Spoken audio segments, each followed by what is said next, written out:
তোমাৰ অবিহনে জীয়াই থকাটো বহুত কঠিন আৰু এই কথাষাৰ তোমাক কোৱাটো তাতকৈ কঠিন। এতিয়া নিজক ভাল পাব শিকিছোঁ, কাৰণ এতিয়া বুজি পাইছোঁ যে তুমি যিমান আনৰ পৰা সুখ বিচাৰিবা তাতকৈ বেছি তুমি দুখ পাবা। মোৰ আৰু দুখ পাব মন নাই, কাৰণ ক'ৰবাত পাইছিলোঁ নিজক কষ্ট দিয়াটো হেনো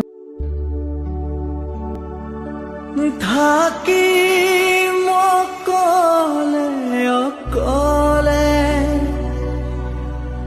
থাকিম অকলে অকলে, পাৰিম জীৱন সজাবলে, ভুলতো নাচাবা তুমি। বেজান দিল को तेरे इश्क ने जिंदा